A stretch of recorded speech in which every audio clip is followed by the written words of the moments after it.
Okay, तो आज के सेशन में हम लोग बात करने वाले हैं अपने चैप्टर नंबर 4 के बारे में, that is buoyancy and flotation. ये चैप्टर काफी छोटा है, बहुत बड़ा नहीं है, लेकिन इससे related number of questions SSC में बनते हैं। देखिए, आपको चीज क्लियर रखनी है कि जो फ्लूइड मैकेनिक्स हम लोग पढ़ते आए हैं, ठीक है, अपने डिप्लोमा में या बीटेक में, उसके कंपैरिजन में अगर हम एसएससी जेई के फ्लूइड मैकेनिक्स को देखेंगे तो वो काफी छोटा है। तो हम लोग का ये जो वीडियो है, जो भी हम लोग टॉपिक कवर कर रहे हैं, हम लोग कंपटीशन एग्जाम के पॉइंट ऑफ व्यू से कर रहे हैं, ना कि सेमेस्टर एग्जाम के पॉइंट ऑफ व्यू से। तो इस चीज को अपने दिमाग में रखना है, क्योंकि जब आप सेमेस्टर्स के लिए बायंसी या फिर हाइड्रोस्टैटिक फोर्स या आईईएस के लिए यही सब चैप्टर पढ़ते हो तो वो बहुत ही बड़ा हो जाता है। लेकिन एसएससी जेई में या फिर जो आपके स्टेट जेई वगैरह एग्जाम्स होते हैं, यूपी ट्रिपल एससी जेई जैसे हो गया, उसमें फ्लूइड मैकेनिक्स का बहुत ही छोटा क्वेश्चन दिया गया। आप एक समझ लीजिए कि कंपटीशन के एसएससी जेई में आपका जो सिलेबस है एफएम का, वो 35 से 40% ही केवल है एक्चुअल एफएम का। ठीक है, तो इसको अपने दिमाग में आपको रखना है। अब देखिए, सबसे पहले अगर मैं बात करूं कि क्या समझते हैं हम लोग बायंसी और फ्लोटेशन से, जो कि हम लोग का है चैप्टर नंबर 4,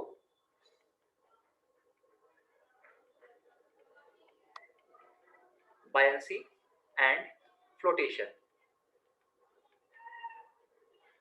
अब देखिएगा, सबसे पहले तो आप इन टर्म्स को समझिए कि बायंसी का मतलब क्या होता है, फ्लोटेशन का मतलब क्या होता है। और इस चीज को समझने से पहले आप पहले ये समझिए कि अगर कोई चीज सबमर्ज है और कोई चीज फ्लोट करी तो उन दोनों के बीच का डिफरेंस क्या है। मान लिया कि ये एक आपका वाटर लेवल है, ठीक है, ये एक आपका वाटर लेवल है और ये कोई बॉडी है। ये बॉडी वाटर लेवल के नीचे है, इसको मैं क्या बोलूंगा, इसको मैं नाम देता हूं, चलिए बॉडी ए। ये जो बॉडी ए है, इसको मैं क्या बोलूंगा, इसको मैं सबमर्ज्ड बॉडी बोलूंगा। वहीं एक बॉडी ऐसी है, ठीक है, जिसका कुछ पोर्शन वाटर के ऊपर है और कुछ पोर्शन वाटर के नीचे है, तो इसको मैं क्या बोलूंगा, इसको मैं फ्लोटिंग बॉडी बोलूंगा। ठीक है, ये जो बॉडी बी है ये क्या कहलाएगी, फ्लोटिंग बॉडी कहलाएगी। ये क्या कहलाएगी, सबमर्ज कहलाएगी। अब ये चीज आपके उसमें देखिए, इस चैप्टर में दो चीजें हैं, या तो बॉडी आपकी सबमर्ज होती है या फिर आपकी बॉडी फ्लोट होती है। ठीक है, और फिजिक्स की तरह हम लोग यहाँ पे घुस करके आर्किमिडीज के प्रिंसिपल्स वगैरह के बारे में बहुत ज्यादा चर्चा नहीं करेंगे, लेकिन जो बेसिक टर्मिनोलॉजी है, सबमर्जेंस और फ्लोटेशन, इनकी बात जरूर करेंगे। जब सबमर्जेंस होता है तो बॉडी का complete volume beneath the water table होता है, मतलब बीनीथ दी वाटर होता है, बिलो दी वाटर होता है। जबकि जब फ्लोटेशन होता है तो पार्शियल पोर्शन ऑफ बॉडी आपका सरफेस के ऊपर होता है और कुछ पोर्शन ऑफ बॉडी हमारा सरफेस के नीचे होता है। ठीक है, अब ये डिपेंड करता है बॉडी के स्ट्रक्चर पे, उसके शेप पे, कि कितना बॉडी वाटर के ऊपर रहेगा और कितना बॉडी वाटर के नीचे रहेगा। और इसी को बेस बनाते हुए सबमर्जेंस और फ्लोटेशन के कॉन्सेप्ट को आगे ले आया गया था। अब यहाँ पे अगर हम लोग अपने सबसे पहले टॉपिक की बात करें, विच इज बायंसी, तो बायंसी एक तरह का फोर्स होता है जिसको हम लोग सिंपल लैंग्वेज में फोर्स ऑफ बायंसी या बायंट फोर्स या अपथ्रस्ट भी कहते हैं। ठीक है, तो हम लोग का नेक्स्ट टॉपिक क्या होने वाला है, दैट इज बायंसी। हिंदी में इसको बायंसी को बोलते हैं उत्प्लावन बल। ठीक है, बायंसी एक प्रॉपर्टी है, लेकिन फोर्स जो होता है उसको भी हम लोग बायंसी के नाम से जानते हैं, लेकिन टेक्निकल टर्म में इसको हम क्या बोल सकते हैं, टेक्निकल टर्म में इसको हम फोर्स ऑफ बायंसी कहते हैं। ठीक है, तो बायंसी क्या होती है, फोर्स ऑफ बायंसी। ठीक है, अब ये क्या होता है इसको मैं एक्सप्लेन करूंगा बहुत डिटेल में, टेंशन मत लीजिएगा। फोर्स ऑफ बायंसी के साथ साथ इसको हम लोग क्या बोलते हैं, इसको लोग बायंट फोर्स भी कहते हैं। ठीक है, बहुत सारे नाम है, अलग अलग जगह अपनी सुविधा से यूज कर जाता है बायंट फोर्स। ठीक है, इसके अलावा इसको हम लोग अपथ्रस्ट के नाम से भी जानते हैं। ठीक है, बहुत सारी जगह पे क्वेश्चंस में अपथ्रस्ट के नाम से भी इसको मेंशन किया गया है। तो अब होता क्या है, मान लीजिए कि कोई वाटर टेबल है, या सिंपल वर्ड में कोई भी हमारा लिक्विड है, कोई भी लिक्विड है, इस लिक्विड में हमने कोई बॉडी इमर्स की। अब देखिए, इमर्स वर्ड यहाँ मैं यूज कर रहा हूँ, मैं सबमर्ज वर्ड यूज नहीं कर रहा हूँ। इमर्स का मतलब हो गया कि बॉडी फ्लोट भी कर सकती है और बॉडी डूब भी सकती है। ठीक है, तो अगर कोई भी बॉडी किसी लिक्विड में इमर्स की जा रही है, चाहे वो पार्शियली इमर्स किया जा रहा हो या वो कंप्लीटली इमर्स किया जा रहा हो, तो उस बॉडी पर ऊपर की तरफ एक फोर्स एक्ट करता है। उस बॉडी पर भार नीचे की तरफ जाएगा, ठीक है, उसका जो वेट है वो नीचे की तरफ एक्ट करेगा, और इसी बॉडी पर ऊपर की तरफ क्या होता है, इसी बॉडी पर ऊपर की तरफ एक फोर्स एक्ट करता है, और ये फोर्स क्या कहलाता है, ये फोर्स आपका फोर्स ऑफ बायंसी कहलाता है। अब मुद्दा आता है ये फोर्स ऑफ बायंसी क्या होता है, और ये फोर्स, इसको मैं एफ बी से एक्सप्रेस कर दे रहा हूँ। ठीक है, force of buoyancy F B, और ये जो आपका है वो है वेट। ठीक, तो जब कोई बॉडी किसी लिक्विड में पार्शली या कंप्लीटली सबमर्ज किया, सॉरी इमर्स किया जाता है, तो इसकी वजह से बॉडी पर वेट के अपोजिट डायरेक्शन में, यानी कि वर्टिकली अपवर्ड डायरेक्शन में एक फोर्स वर्क करता है। और ये फोर्स जो होता है, ये कितना बॉडी के द्वारा लिक्विड डिस्प्लेस किया जा रहा है उसके बराबर होता है। मैं यहाँ कह सकता हूँ क्या, कि यहाँ जो फोर्स ऑफ बायंसी होगा, ये फोर्स ऑफ बायंसी किसके बराबर होगा, तो ये वेट ऑफ लिक्विड डिस्प्लेस के बराबर होगा। वेट ऑफ लिक्विड डिस्प्लेस्ड के बराबर होगा। फिर से सुनिएगा, पूरी लाइन में एक बार और रिपीट कर रहा हूं। बायंसी का मतलब क्या होता है? बायंसी एक ऐसी प्रॉपर्टी होती है या बायंसी एक ऐसा फोर्स होता है जो किसी भी इमर्स बॉडी के ऊपर एक्ट करता है। यह बॉडी आपकी पार्शियली भी इमर्स हो सकती है और कंप्लीटली भी इमर्स हो सकती है।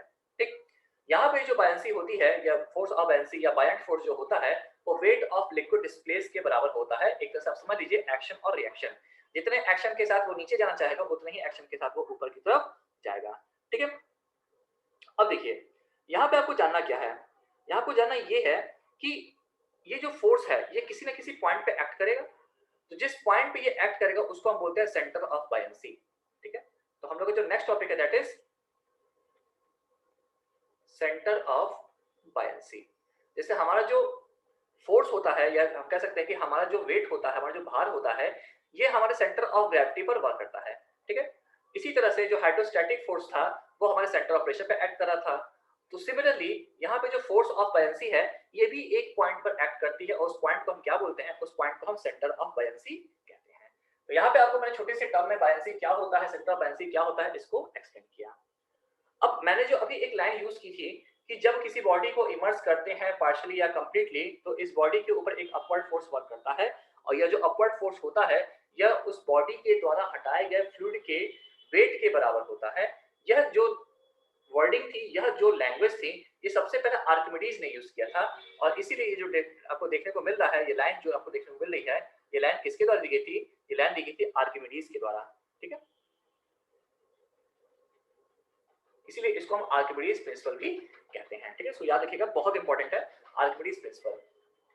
अब देखिए, अब यहाँ पे अगर हम लोग बात करें आर्किमिडीज प्रिंसिपल के अलावा तो हम लोग को लॉ ऑफ फ्लोटेशन के बारे में जानना होता है। क्यों? क्योंकि लॉ ऑफ फ्लोटेशन ये तय करता है कि कोई भी बॉडी आपका तैरेगा या फिर नहीं तैरेगा, और अगर तैरेगा तो उसके लिए उसको क्या क्या चीजों की आवश्यकता है। तो हम लोग का जो नेक्स्ट टॉपिक होने वाला है that is law of flotation.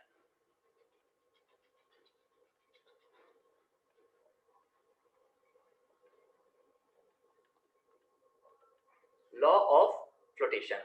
अब अगर मैं लॉ ऑफ फ्लोटेशन की बात करूं, यानी कि कोई भी ऑब्जेक्ट अगर किसी लिक्विड में फ्लोट कर रहा है तो वो किन किन कंडीशन को सेटिस्फाई करेगा या किन किन कंडीशन के अंडर वो फ्लोट करेगा। तो जो सबसे पहला पॉइंट होता है वो क्या होता है इस लॉ के अनुसार? कहता है कि अगर कोई बॉडी फ्लोट कर रही है, फॉर फ्लोटिंग बॉडी, ठीक है, अगर कोई बॉडी फ्लोट कर रही है तो उसे एक कंडीशन को फॉलो करना पड़ेगा। अब वो कंडीशन क्या होती है कि जो वेट ऑफ बॉडी होगी, क्या चीज? जो वेट ऑफ बॉडी होगी वो किसके बराबर होगी? वो वेट ऑफ डिस्प्लेस्ड लिक्विड के बराबर होगी। क्यों? क्योंकि जब एक्शन और रिएक्शन आपस में बराबर होंगे तभी वो फ्लोटिंग की कंडीशन को सेटिस्फाई करेगा, अदरवाइज वो सेटिस्फाई नहीं कर पाएगा, वो सिंक करता जाएगा, वो डूब जाएगा। तो वेट ऑफ डिस्प्लेस्ड बॉडी के बराबर होगा, तभी हमारा जो ऑब्जेक्ट है वो क्या होगा? वो तैरेगा। तो ये सबसे पहला नियम था, किसी भी बॉडी को फ्लोट करने के लिए उस बॉडी का वेट उस बॉडी के द्वारा हटाए गए तरल के भार के बराबर। ठीक है, displace liquid, it's better displace liquid, उस बॉडी के द्वारा हटाए गए लिक्विड के भार के बराबर होगा। ये हो गया लॉ ऑफ फ्लोटेशन का पहला नियम। ठीक है, अब सेकंड पे अगर हम आते हैं कि अगर हम मान लीजिए हम कह रहे हैं कि कोई बॉडी हमारा फ्लोट कर रहा है तो जाहिर सी बात है कि जो बॉडी होगा उस बॉडी का कोई सीजी होगा। ठीक है, बॉडी का कोई सीजी होगा और साथ ही साथ में जो हमारा फ्लूइड है वो फ्लूइड डिस्प्लेस जो हुआ है। ठीक है, तो मैं कह सकता हूं डिस्प्लेस फ्लूइड। ठीक है, जो हमारा डिस्प्लेस फ्लूइड है उसकी जो सीजी होगी, ये दोनों क्या होंगे? ये दोनों along the same vertical line होंगे, along the same vertical line. ठीक है, कहने का मतलब क्या है? कहने का मतलब ये है कि जैसे मान लीजिए कि ये आपका वेट की लाइन है और ये वेट की लाइन किससे होकर गुजरती है?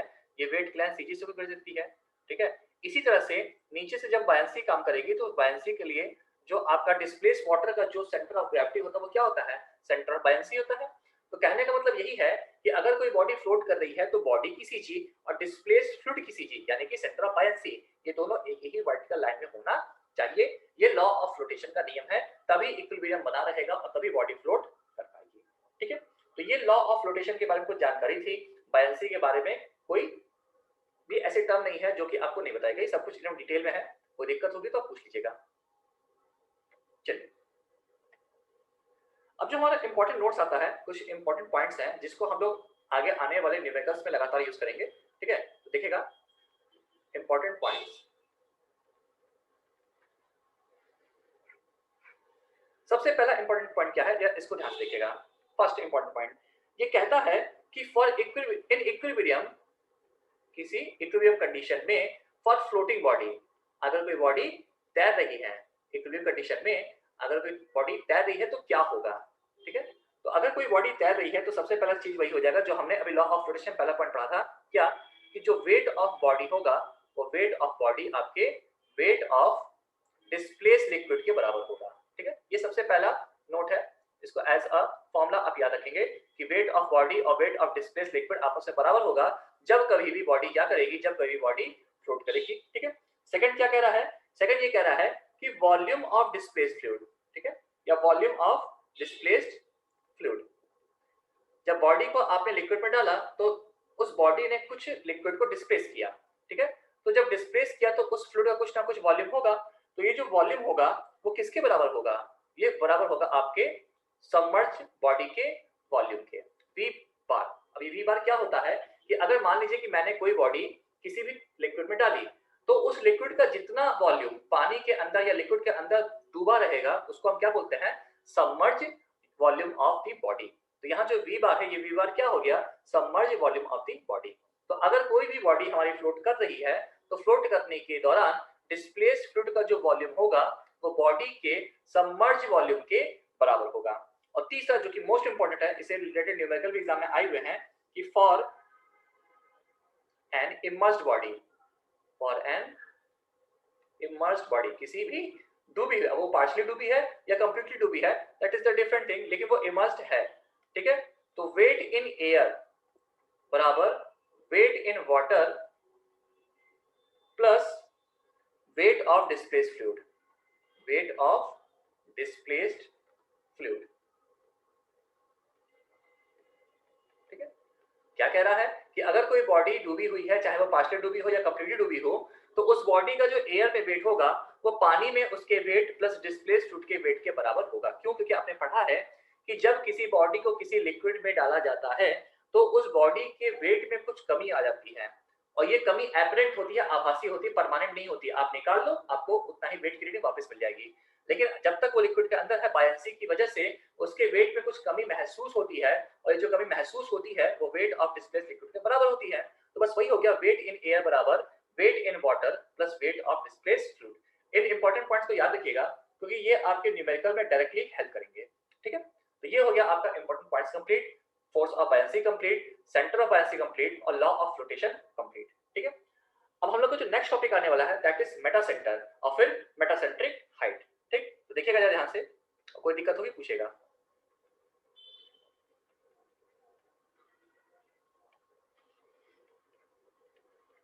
मेटा सेंटर, मेटा सेंटर क्या होता है? आपने पेंडुलम देखा होगा, पेंडुलम आपका रेस्ट मोशन में रहता है जब तक कि आप उसको डिस्टर्ब ना कर दो, और जब आप उसको डिस्टर्ब कर दोगे तो वो क्या होगा, वो एक पॉइंट के अबाउट ऐसे ऐसे घूमता रहेगा और घूमते घूमते धीरे धीरे आकर के वो अपनी पोजीशन पे रुक जाएगा, ठीक है। तो ठीक वैसे ही जस्ट फॉर एग्जांपल मैं एक डायग्राम बनाता हूं, ठीक है। ये कोई आपका क्या है, लिक्विड सरफेस है, और इस लिक्विड सरफेस से मैंने क्या किया, मैंने एक इस तरह से बॉडी को रख दिया, ठीक है। अब इस बॉडी के वर्टिकल एक्सिस कुछ यूं है,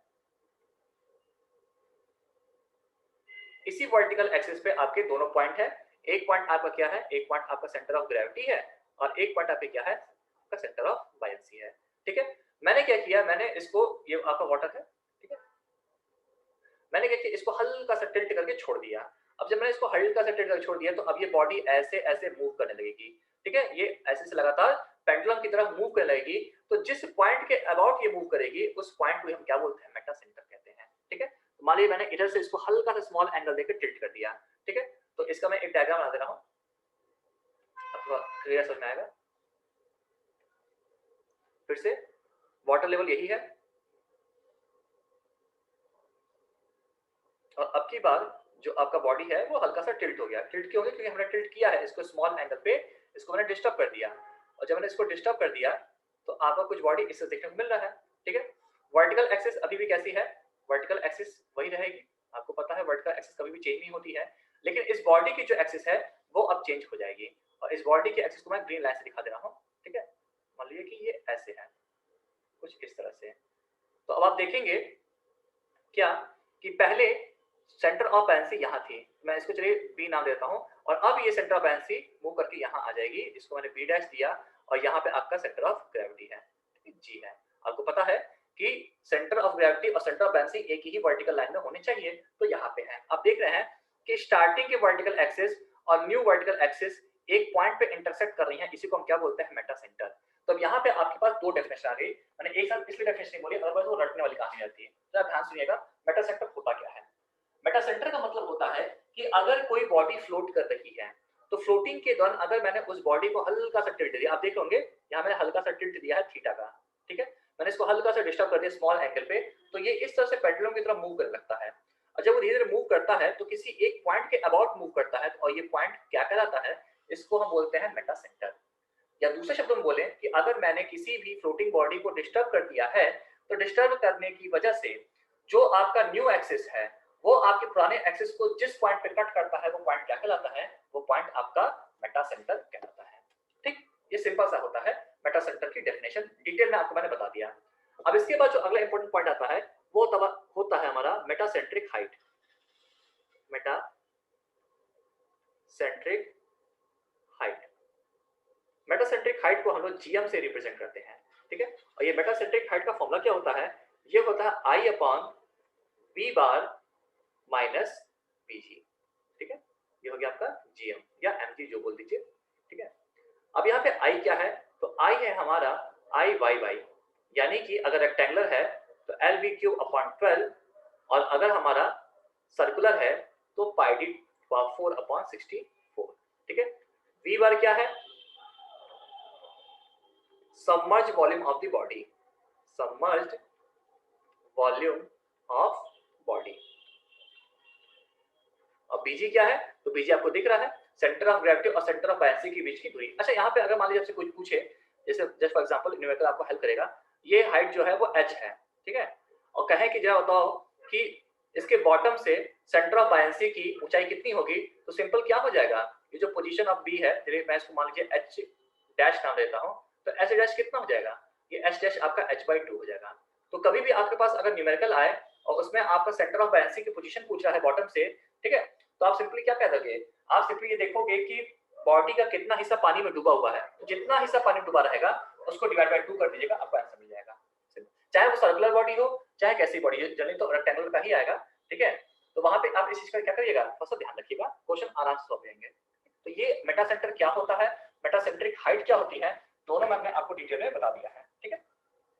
अब लास्ट पॉइंट आता है क्या आपका, लास्ट पॉइंट आता है कि इक्विलिब्रियम कंडीशन, जो बार बार बोला ना इक्विलिब्रियम में रहेगा, इक्विलिब्रियम में रहेगा, तो इक्विलिब्रियम कंडीशन क्या होती है, कितने तरह की होती हैं, और उस कंडीशन में हमारा मेटा सेंटर और सेंटर ऑफ बायएंसी और सेंटर ऑफ ग्रेविटी की पोजीशन क्या होती है, इसके बारे में आपको जानना है, और वो हमारे इस चैप्टर का लास्ट पॉइंट होगा।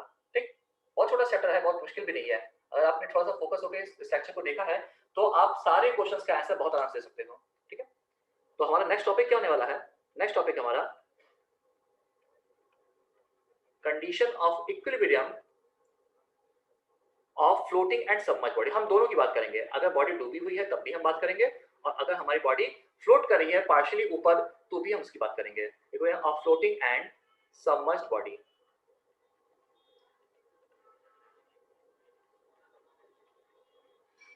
ठीक है, अब देखिए, अब बॉडी है हमारी क्या, अब बॉडी है हमारी सबमर्ज, ठीक है। तो सबमर्ज है और फ्लोटिंग है, तो इसको बेहतर तरीके से समझने के लिए मैं एक चार्ट के थ्रू समझा रहा हूं, इस चार्ट के थ्रू आपको थोड़ा सा चीजों को डिटेक्ट करना और रिलेट करना आसान हो जाएगा, ठीक है। मैं 3 कंडीशन बांट रहा हूं क्योंकि हमें पता है, आपने पढ़ा भी होगा सोम में, इक्विलिब्रियम कंडीशन 3 होती हैं, स्टेबल, न्यूट्रल और अनस्टेबल, ठीक है। तो हम तीनों इक्विलिब्रियम कंडीशन के बारे में यहाँ पे चर्चा करेंगे। तो सबसे पहले हम लोग कैटेगरीज की बात कर लेते हैं। एक तरफ हम रखेंगे इक्विलिब्रियम कंडीशन के बारे में कि कैसे इक्विलिब्रियम है, इक्विलिब्रियम कंडीशन, ठीक है। एक बार हम फ्लोटिंग बॉडी के लिए बात करेंगे कि फ्लोटिंग बॉडी में क्या होने वाला है, और एक बार हम सबमर्ज बॉडी की बात करेंगे कि सबमर्ज बॉडी में क्या होने वाला है, ठीक है। तो सबसे पहला इक्विलिब्रियम कंडीशन क्या होता है, जिसको हम बोलते हैं स्टेबल इक्विलिब्रियम कंडीशन। तो स्टेबल कंडीशन में क्या होगा, ठीक है, पहला होगा स्टेबल, दूसरा होगा न्यूट्रल, ठीक है, और तीसरा होगा अनस्टेबल। ठीक, देखिएगा, तो अगर मैं स्टेबल की बात करूं तो जो हमारी फ्लोटिंग बॉडी है उसमें जो m होता है वो g से ऊपर होना चाहिए, m इज अबव g। क्यों? फ्लोटिंग बॉडी के लिए मेटा सेंटर मैटर करता है और सबमर्ज बॉडी के लिए सेंटर ऑफ बायंसी। तो सबमर्ज बॉडी के लिए क्या हो जाएगा, b इज अबव g। अगर b आपका g के ऊपर है या m आपका g के ऊपर है तो इक्विलिब्रियम कंडीशन कौन सी है, स्टेबल। ठीक है, न्यूट्रल में क्या होगा, m एंड g कोइंसाइड, यानी कि दोनों एक ही पोजीशन पे हैं। तो जब दोनों एक ही पोजीशन पे होंगे तो वहां क्या हो जाएगा, neutral. Similarly b and g coincide, जब दोनों एक ही पोजीशन पे होंगे तो सबमर्ज बॉडी आपका किस पे रहेगा, आपका सबमर्ज बॉडी न्यूट्रल कंडीशन पे रहेगा। और अगर m g से नीचे चला गया, m इज बिलो g, किसी रीजन की वजह से मेटा सेंटर जो है वो बॉडी के सेंटर ऑफ ग्रेविटी से नीचे चला गया है, तो क्या हो जाएगा, इक्विलिब्रियम आपका अनस्टेबल हो जाएगा। सिमिलरली सबमर्ज बॉडी के लिए जो आपका सेंटर ऑफ बायंसी है, अगर सेंटर ऑफ बायंसी आपके किसके नीचे चला जाए, सेंटर ऑफ ग्रेविटी के नीचे चला जाए, तो उसको हम क्या बोलेंगे कि उस कंडीशन में आपका जो सबमर्ज बॉडी है वो अनस्टेबल इक्विलिब्रियम में है। तो तीन इक्विलिब्रियम कंडीशन बोथ बॉडी के लिए, चाहे फ्लोटिंग हो चाहे सबमर्ज। स्टेबल कंडीशन तब मिलेगा जब मेटा सेंटर और centre of buoyancy centre of gravity के ऊपर रहेंगी। अनस्टेबल तब मिलेगा जब मेटा सेंटर या centre of buoyancy centre of gravity के नीचे रहेंगी। और न्यूट्रल तब मिलेगा जब आपका मेटा सेंटर और सेंटर ऑफ ग्रेविटी एक ही पॉइंट पर होंगे या सेंटर ऑफ बायंसी और centre of gravity of body एक ही पॉइंट पर होंगे।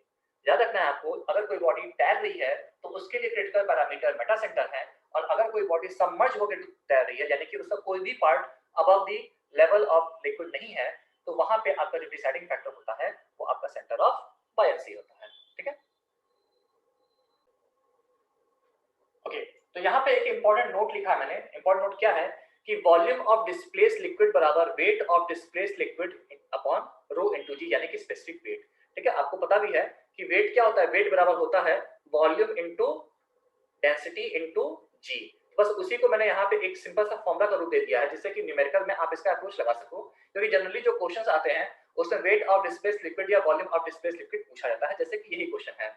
इसमें कह रहा है कि वॉल्यूम ऑफ डिस्प्लेस्ड वाटर निकालिए और सेंटर ऑफ बायंसी की पोजीशन निकालिए जब ब्लॉक का डायमेंशन 6 into 2.5 into 1.5 मीटर है और आपका जो डेंसिटी ऑफ ब्लॉक है वो 650 kg पर मीटर क्यूब है। ठीक है, अब इसमें क्या है, अब इसमें हम लोग को निकालना है डिस्प्लेस वाटर का वॉल्यूम। तो डिस्प्लेस वाटर का वॉल्यूम कब मिलेगा, डिस्प्लेस वाटर का वॉल्यूम तब मिलेगा जब हमें वेट ऑफ डिस्प्लेस लिक्विड पता हो। और हमें पता है कि अगर कोई बॉडी, ये बॉडी क्या कर रही है, फ्लोट कर रही है। अगर कोई बॉडी फ्लोट कर रही है तो जो वेट ऑफ ब्लॉक होगा फॉर फ्लोटिंग, हमने अभी कुछ देर पहले पढ़ा था, फॉर फ्लोटिंग क्या कर सकते हैं हम, वेट ऑफ बॉडी बराबर वेट ऑफ डिस्प्लेस्ड लिक्विड। ठीक है, ये बहुत फेमस फॉर्मूला है, इसको रट लीजिएगा, ये लगातार आपका यूज होगा, वेट ऑफ डिस्प्लेस्ड लिक्विड। अब वेट ऑफ बॉडी क्या हो जाएगा, वेट ऑफ बॉडी हो जाएगा volume of body into rho into g बराबर वेट ऑफ डिस्प्लेस्ड लिक्विड को मैं चलिए WD नाम दे देता हूं। तो मैं यहां से कह सकता हूं WD कितना हो जाएगा, वॉल्यूम ऑफ बॉडी कितना है, 6 into 2.5 into 1.5 हो गया। ठीक, इनटू डेंसिटी कितनी है, डेंसिटी है इसकी 650 और जी की वैल्यू कितनी है, तो जी की वैल्यू होती है 9.81। ठीक है, तो यहां से जब इसको सॉल्व किया तो ये जो वैल्यू आ रही है ये हो जाएगी आपकी 143471, 143471, और चूंकि वेट है तो इसकी यूनिट हो गई न्यूटन। ठीक है, तो ये वेट ऑफ डिस्प्लेस वाटर मैंने निकाल के आपको दिखा दिया है। अब देखिएगा, अब इसको मैं आगे अगर सॉल्व करूं और मैं पूछूं कि वॉल्यूम ऑफ डिस्प्लेस लिक्विड क्या हो जाएगा, तो चलिए मैं इसको वीडियो देता हूं। वॉल्यूम ऑफ डिस्प्लेस लिक्विड कितना होता है, तो weight of displace liquid divided by density of liquid into g. तो वेट ऑफ डिस्प्लेस लिक्विड कितना है, 143471। Density of liquid, liquid water है तो डेंसिटी कितनी हो जाएगी 1000 और इनटू जी कितना हो जाएगा 9.81। और जब हमने वॉल्यूम ऑफ डिस्प्लेस लिक्विड निकाला तो यहां से वॉल्यूम ऑफ डिस्प्लेस लिक्विड कितना आ जाएगा, ये आपका देख लीजिए एक बार,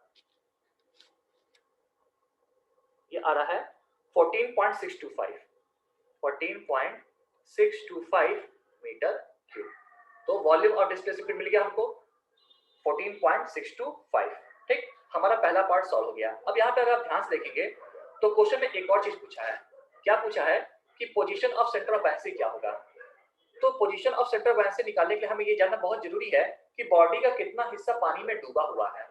तो हमें पता है, एक मिनट,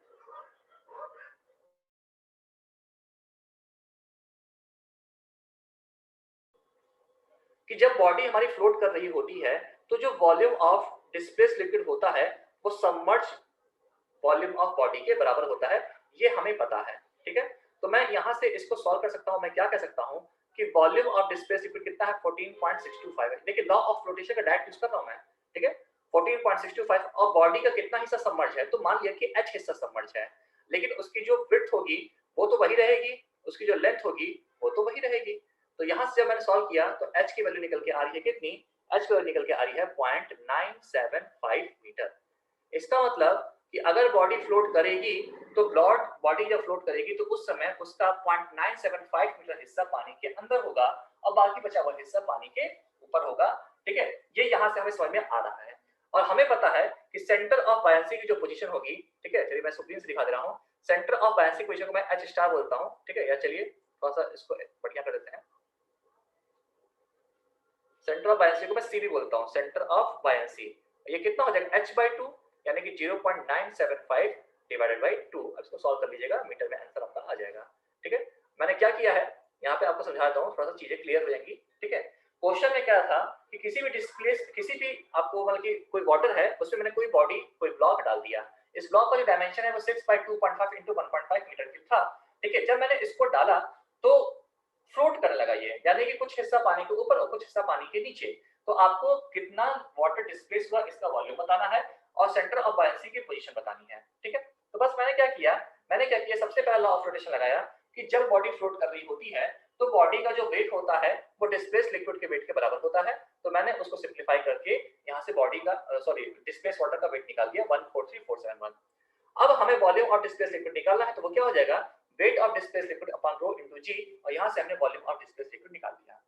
लॉ ऑफ फ्लोटेशन का सेकंड नियम कहता है कि अगर कोई बॉडी फ्लोट कर रही है तो डिस्प्लेस वॉल्यूम, ठीक है, सॉरी, जो बॉडी आपकी तैर रही है उसके डूबे हुए हिस्से का जो वॉल्यूम होगा वो डिस्प्लेस वाटर के वॉल्यूम के बराबर होगा। तो उसका यूज करके मैंने यहाँ पे चेक कर लिया कि कितना पोर्शन ऑफ वाटर पानी में डूबा हुआ है, और जितना पोर्शन ऑफ वाटर डूबा रहेगा उसको जस्ट आधा कर दीजिए, आपके सेंटर ऑफ बायंसी पोजीशन मिल जाएगी। ये हो गया आपका क्लियर कट क्वेश्चन, बहुत आसान होता है और ऐसे ही क्वेश्चन एग्जाम में आपके लगातार पूछे जाते हैं।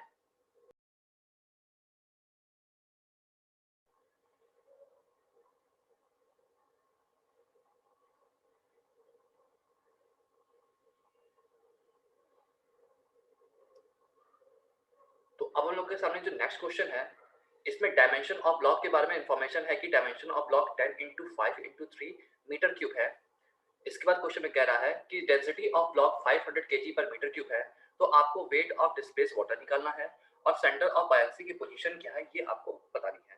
ठीक है, तो फिर से हम लोग उसी बेसिक स्टेप्स की बात करेंगे। सबसे पहले हमें क्या करना है, अगर हमें वेट निकालना है, ठीक है, किस तरह से हम लोग को प्रोसेस करना है ये हमने पिछले क्वेश्चन में देखा था। तो सबसे पहले ऐसा करते हैं, हम लोग ब्लॉक के बारे में जितनी भी इंफॉर्मेशन है उसको यहाँ पे एक साथ लाइन अप कर देते हैं। ठीक है, तो मैंने सबसे पहले क्या किया, ब्लॉक का वॉल्यूम लिख दिया। ठीक है, ब्लॉक का वॉल्यूम कितना देगा, volume of block is equal to 10 into 5 into 3 meter cube equal to 150 meter cube.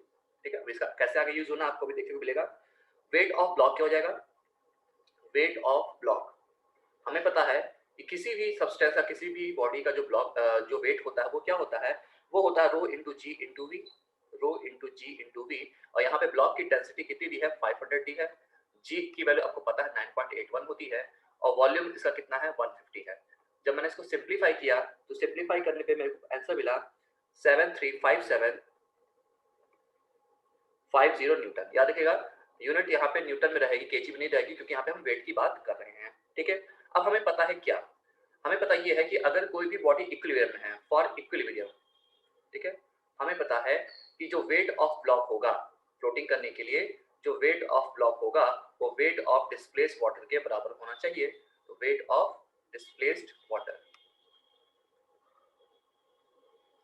तो यहाँ पे अगर मैं वेट ऑफ डिस्प्लेस्ड वाटर की बात करूँ तो वेट ऑफ ब्लॉक के बराबर हो गया, और वेट ऑफ ब्लॉक कितना है 753750 न्यूटन है।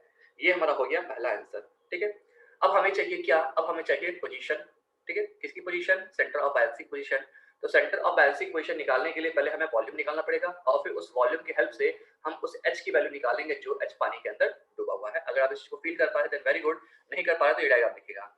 ये आपका सरफेस का लेवल है और इसमें यहाँ पे हमारा कोई भी बॉडी सबमर्ज है, ठीक है। और अगर मैं इस क्वेश्चन को ध्यान से देखूं तो इस क्वेश्चन के अनुसार जो डेप्थ है वो 3 मीटर है, ये डेप्थ पूरी 3 मीटर है, लेकिन डूबा हुआ पोर्शन केवल इतना है, ठीक है। डूबा हुआ पोर्शन कितना है, केवल इतना।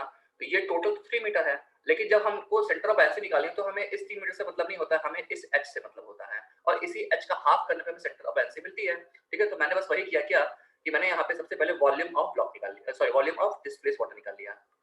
तो वॉल्यूम ऑफ डिस्प्लेस्ड वाटर ये कितना हो जाएगा, वेट ऑफ डिस्प्लेस्ड वाटर यानी कि 73750, ठीक है, न्यूटन अपॉन रो इंटू जी। रो कितना है, रो है आपका 500, ठीक है, और यहाँ पे सॉरी यहाँ वाटर है तो यहाँ रो कितना हो जाएगा 1000, ठीक है, और जी आपका 9.81, ठीक। तो यहाँ से जब मैं वॉल्यूम ऑफ डिस्प्लेस्ड वाटर निकालूंगा तो वॉल्यूम ऑफ डिस्प्लेस्ड वाटर क्या होता है, B into H into L. B कितना है 5, एल कितना है 10 और एच कितना है निकालना है, बराबर कितना हो गया, जब मैंने इसको सॉल्व किया ये आपका आ गया 75, ठीक है। इसको जब मैंने सॉल्व किया तो ये आ गया 75 और यहाँ से हमें एच मिल गया, एच कितना मिल गया, एच हमको मिल गया 1.5 मीटर, ठीक है। तो एच हमें अगर 1.5 मीटर मिल गया है तो मैं यहाँ पे क्या कह सकता हूँ, मैं यहाँ कह सकता हूँ कि position of centre of buoyancy, position of centre of buoyancy कितनी हो जाएगी, इसका आधा यानी कि h/2 बराबर 1.5 डिवाइडेड बाई 2 बराबर 0.75 मीटर। तो इन शॉर्ट हमने किया क्या है, सबसे पहले मैंने क्या किया कि चूंकि मुझे निकालना था वेट ऑफ डिस्प्लेस वाटर और wait of displace water floating body के लिए वेट ऑफ बॉडी के बराबर होता है, तो मेरा पूरा फोकस था वेट ऑफ बॉडी के ऊपर। मैंने वेट ऑफ बॉडी निकाल दिया, कैसे, रो इंटू जी इंटू वी से। जब वेट ऑफ बॉडी मिल गया तो मुझे वेट ऑफ डिस्प्लेस वाटर मिल गया। अब मुझे बताना है सेंटर ऑफ बायनेंसी की पोजीशन। तो मेरे को पता है कि सेंटर ऑफ बायनेंसी की पोजीशन क्या होती है, h/2 होती है, तो मेरा सारा फोकस इस h के ऊपर आ गया। और ये h कैसे आएगा, जब मेरे को ये पता चलेगा कि जो हिस्सा बॉडी का सबमर्ज है उसका वॉल्यूम कितना है, तो इतना हिस्सा बॉडी का क्या है, सबमर्ज है, ठीक है। तो इसके ऊपर मेरा फोकस आया, तो ये क्या हो जाएगा, वॉल्यूम ऑफ डिस्प्लेस वाटर बराबर weight of displace water upon rho into g, क्योंकि यहाँ पे वाटर है तो डेंसिटी मैंने 1000 ली। इसको सिंप्लीफाई किया, h की वैल्यू 1.5 मीटर आ गई और इसको हाफ कर दिया तो मेरे को क्या मिल गया, मेरे को मिल गया कि सेंटर ऑफ बायनेंसी की exact position from the surface level या फ्रॉम द बॉटम कितनी होगी, ठीक है।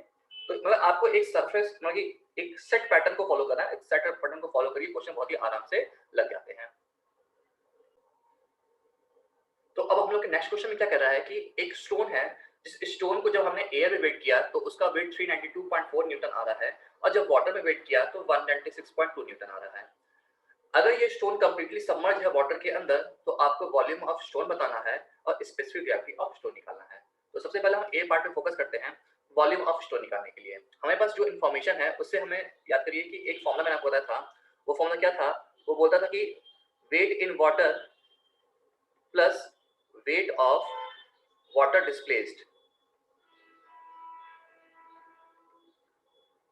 बराबर कितना हो जाएगा, वेट इन एयर। तो यहां से अगर मैं निकालना चाहूं wait of water displaced, wait of water,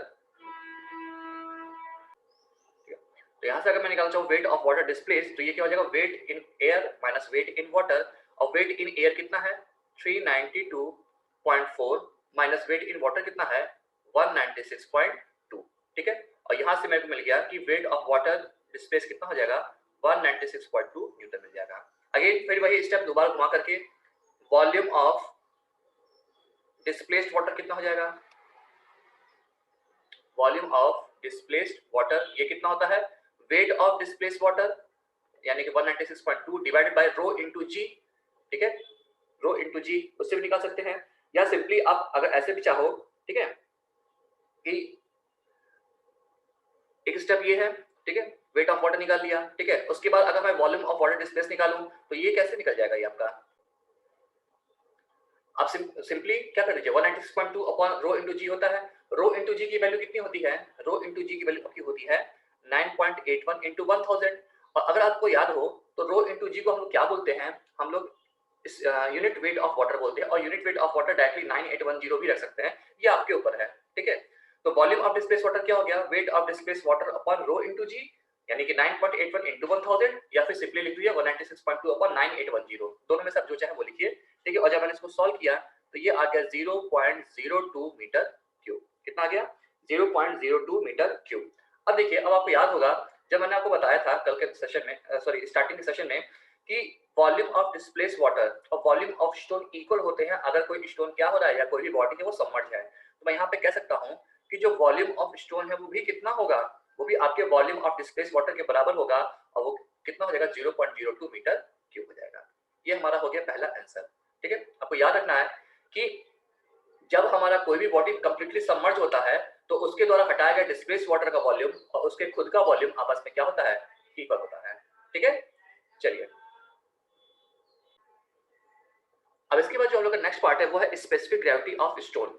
अब याद रखिएगा, अब यहाँ पे आप कैसे इस चीजों को गो ऑन करोगे। स्पेसिफिक ग्रेविटी क्या होती है, वो होती है density of any body divided by density of water. यानी कि मेरे को डेंसिटी ऑफ बॉडी चाहिए, बॉडी क्या है यहाँ पे, स्टोन। अब डेंसिटी ऑफ स्टोन चाहिए मेरे को, और डेंसिटी क्या होती है, मास अपन वॉल्यूम। मेरे पास वॉल्यूम तो है लेकिन मेरे पास मास नहीं है, तो अब मेरे को पहले मास निकालना पड़ेगा। जब मास निकाल लूंगा तब डेंसिटी आएगा, और जब डेंसिटी आ जाएगा उसके बाद मेरा स्पेसिफिक ग्रेविटी आएगा। तो सबसे पहले मैं क्या निकालूंगा, सबसे पहले निकालूंगा mass of stone, mass of stone. और मास ऑफ स्टोन कितना हो जाएगा, weight upon G, W by G. W कितना है, वेट ऑफ स्टोन कितना है, तो अगर मैं वेट ऑफ स्टोन की बात करूं तो वो कितना है, 392.4। क्यों, क्योंकि हमेशा आप जो भी वेट लोगे वो कहाँ लोगे, वो आपका एयर में लोगे। तो 392.4 अपॉन 9.81, और जब इसको सिंप्लीफाई किया तो मास ऑफ स्टोन कितना आ रहा है, ये आ रहा है 40 kg, ठीक है। अब एक हर्डल पार हो गया, अब यहाँ से मेरे को मिल जाएगा डेंसिटी ऑफ स्टोन, ठीक है। तो डेंसिटी ऑफ स्टोन कितना हो जाएगा, ये हो जाएगा मास अपॉन वॉल्यूम, ठीक है। मास कितना है, 40 है, और वॉल्यूम ऑफ स्टोन कितना है, 0.02 है। इसको सिंप्लीफाई किया तो आंसर आ गया 2000 kg पर मीटर क्यूब, ठीक है। नाउ लास्ट स्टेप क्या हो जाएगा, लास्ट स्टेप है हमारा क्या, स्पेसिफिक ग्रेविटी निकाला। और हमें पता है स्पेसिफिक ग्रेविटी कैसे होती है, specific gravity of stone, specific gravity of stone ये कितना हो जाएगा, ये हो जाएगा density of stone divided by density of water, और इसको जब सिंप्लीफाई किया तो ये हो गया हमारा 2, यानी कि मेरा आ गया आंसर। तो इस तरह से आपने वॉल्यूम ऑफ डिस्प्लेस वाटर निकाला, और वॉल्यूम ऑफ डिस्प्लेस वाटर से हमने वॉल्यूम ऑफ स्टोन निकाली, क्योंकि दोनों बराबर में होंगे। साथ ही साथ में स्पेसिफिक ग्रेविटी ऑफ स्टोन निकालने के लिए मेरे को चाहिए थी डेंसिटी, और डेंसिटी निकालने के मेरे को चाहिए था मास। तो पहले मैंने मास निकाला, फिर डेंसिटी निकाली, और उसके बाद मैंने स्पेसिफिक ग्रेविटी ऑफ स्टोन निकाल दिया, ठीक है। That's all. उम्मीद करता हूँ कोई क्वेश्चन समझ में आया होगा, और ये आपका सब्जेक्ट समझ में आया होगा, ये चैप्टर समझ में आया होगा। भाई कोई दिक्कत होगी तो आपका कमेंट सेक्शन खुला हुआ है, आप उसमें पूछ सकते हैं।